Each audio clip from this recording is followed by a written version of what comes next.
to give you an update on the coffee business because I keep getting questions, what's going on, and I keep getting questions because I set deadlines and then I don't make the deadlines. And so, is it real? What's happening? And then I'll give a quick update on what's going on with the podcast. Why did I miss last Sunday? What's happening with that? So let's see if I can get through this without the usual drag on forever. First of all, the coffee business. There have been a lot of delays. Everything that you look up to see on how it's going to get done, you do that, but then you find out that's not in print anywhere, all the extra little things that you have to go through. And they add up and they take time and they keep causing delays for me. The tax system, your business license, filing it with the mayor's office, then you got to go back and refile in your tax account.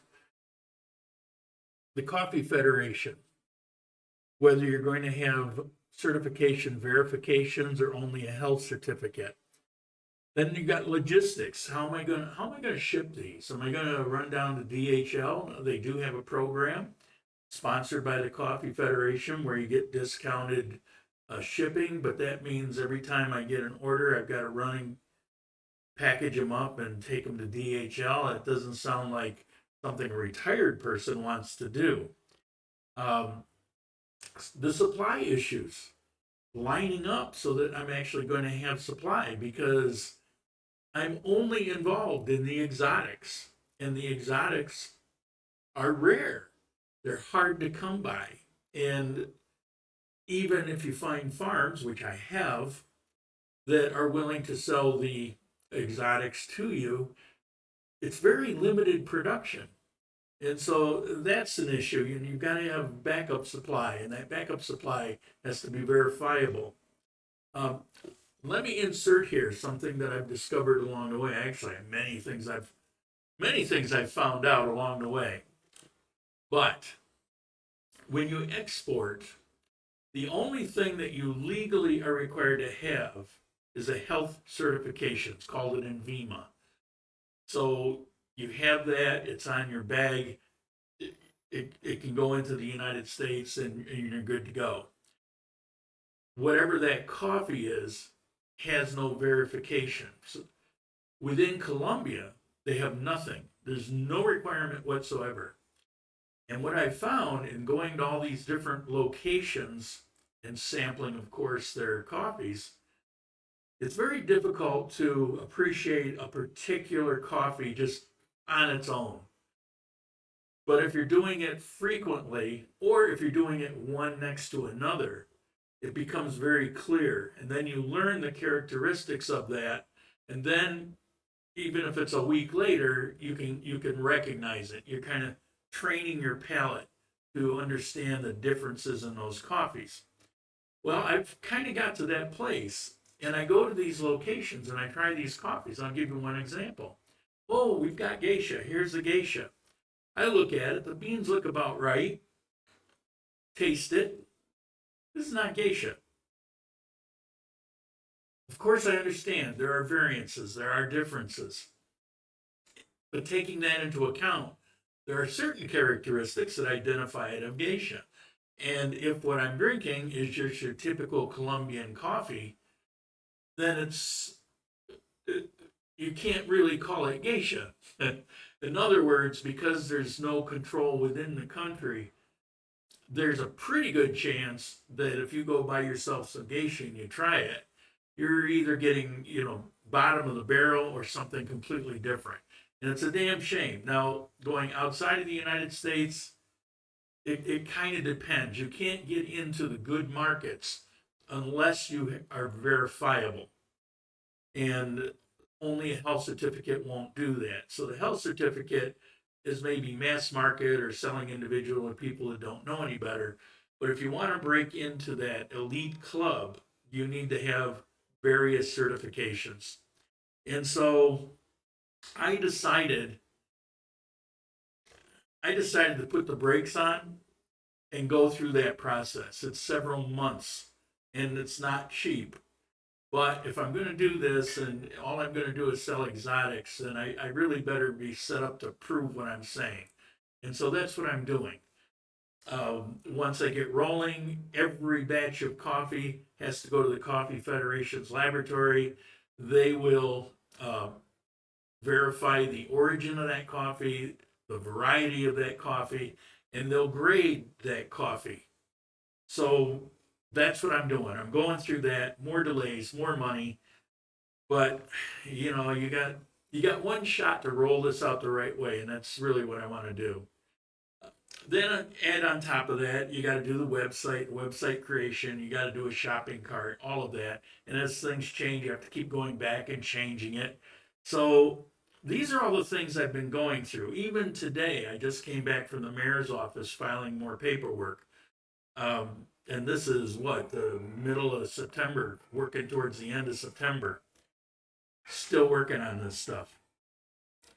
So the broken deadlines, I'm sorry, I could have been selling coffee had I not made this major direction change.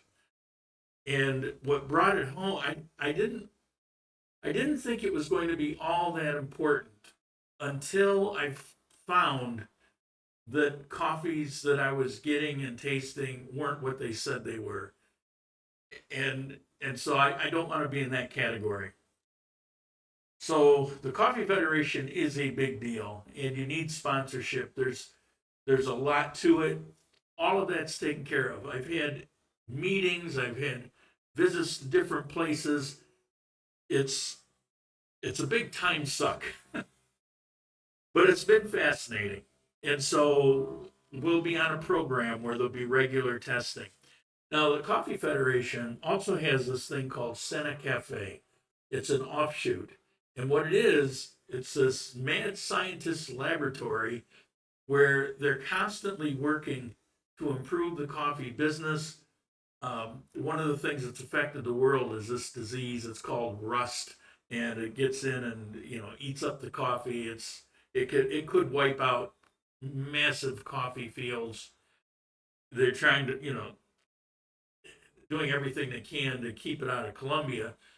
But what they don't want to do is like bananas. Everything went to the Cavendish banana, and so you have one banana being grown everywhere, but then a disease comes in, kind of wiping them out, and there's no variety for resistance.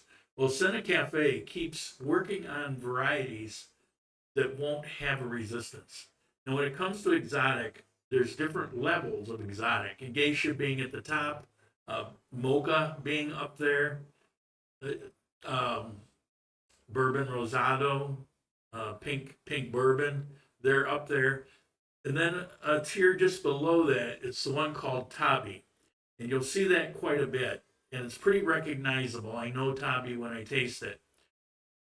That was actually a creation from the Senna Cafe, and it's very rust resistant. Now, what you can do to make that Tabi into a higher level is ferment that. So if you use a natural or a honey finish on it, then that will elevate it. Another one that was invented by Senna Cafe is a Castillo. That's not a top level exotic. It's not extremely rare, although it's somewhat rare. But based on its characteristics, it more falls in kind of the regular coffee than the fantastic crazy coffee. Okay, what else we got here? Oh, Senna Cafe also, they're working on different harvesting methods, and so it's not necessarily, the future won't necessarily be handpicked the way it is right now, especially in Quindio. It might turn into this mesh harvesting where they have a certain frequency on these vibrators that will only, and you lay a mesh down and it will only drop the red berries. I'm told, I haven't seen it. I've seen videos of it. I'm told that it's very effective. I don't know. But they're working on things like that, along with fermentation methods, the ideal time, a lot of this. A lot of information about coffee to the world is through Senna Cafe, because the Federation of Coffee in Colombia leads the world.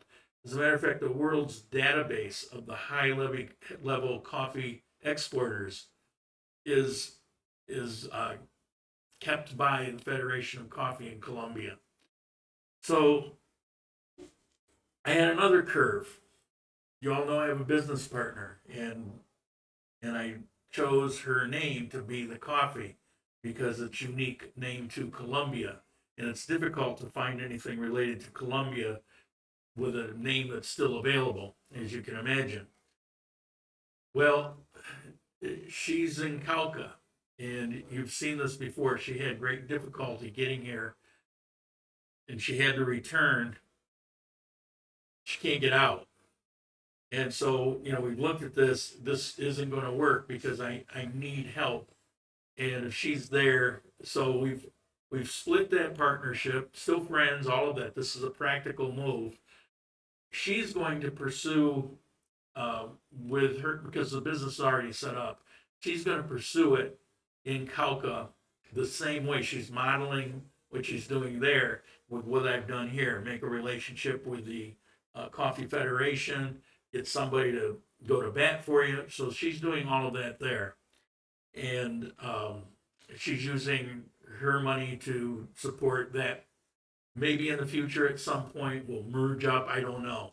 So that leaves me where I had to go out and get a separate business license, because your license has to be designated like be Quindio. She had to alter hers for Calca. It's complicated, but so I got my own. So my own needs to have its own unique name. It's going to be called Coffee Time Exotics. Might as well stick with that theme. We got Coffee Time Tours. We got Coffee Time Podcast. So I'm using the same logo. Just kind of, I don't know, make it easier for me because there's so much to do already. So that name is registered. I've registered here in Quindio. I've got the business license. I've registered for the tax. I've registered my apartment. You have to register all kinds of things. So that's done, taken care of. I've done the farm visits. The processing is sorted out, figured out how we're going to accomplish that. Who's going to process it? That, it took a while, but that's all nailed down. So where I am currently is I've got to complete the website. I can't complete the website until I do a new design for a coffee bag. And that may sound simple, but it's not. So I've got to do a new design for a coffee bag. I have to go through the process for the certifications. It'll be certification of the variety of coffee. It'll be certification of the origin and the region. So when they test those beans, they know exactly where it's from, and it will certify it. They're going to grade the coffee. So when I roll it out, it will all be backed by the Federation of Coffee in Colombia. And there's other things. I had to go through this mini schools online where I had to you get some video lessons only in Spanish. And you can imagine I had to pause and replay and pause and replay, but I managed to get through it. And then you get a battery of questions, and you go through a number of modules like that. So I got through it. It wasn't that difficult. The translation was the hardest part, but I got my certification for that, which they want. So that's where we're at. My new deadline, I hate to even set a deadline anymore. I'm hoping, I really hope, because I got to start getting some money back. This is killing me.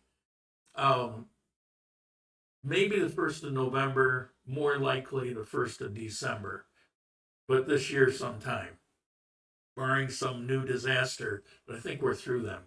So having said all that, we'll get to the next thing that's killing me, the podcast, where I've had microphones short out. I actually had to cobble up something here that I'm hoping it'll even work, but I needed to get this information out. This is not permanent. I bypassed an audio mixer. Oh, it doesn't matter. My audio mixer finally gave up the ghost. It actually fried, and it started with a bad microphone. I didn't know it was bad. And so the issues that we're having in the last few coffee times it was a small problem that grew into a bigger one until finally it just fried. And that happened just prior to this last week's coffee time, so there was nothing I could do about it. I knew that there was a problem. I just thought it would hold on. But I had ordered a replacement mixer maybe a week or two prior, maybe 2 weeks prior. It went on back order. I got a message that it has been released and it's supposed to be here this Friday, a couple days from now. So I hope so. I've been waiting a number of weeks for it already. If it comes in and I'm able to get this set up, then we will have a podcast this Sunday. I hope so. I kind of miss it. I'm changing the studio around yet again. This will be recording for things other than the podcast. And then over here will be two people sitting there with two microphones, maybe the same kind of backdrop. I don't know yet. Be cool if I could find somebody who could paint a mural. But so it'll be a genuine podcast where we could sit and talk to each other. And if I'm talking to people that aren't here, then I may do it here, over there, don't know. So anyway, all of that doesn't matter. We're going through a lot of changes.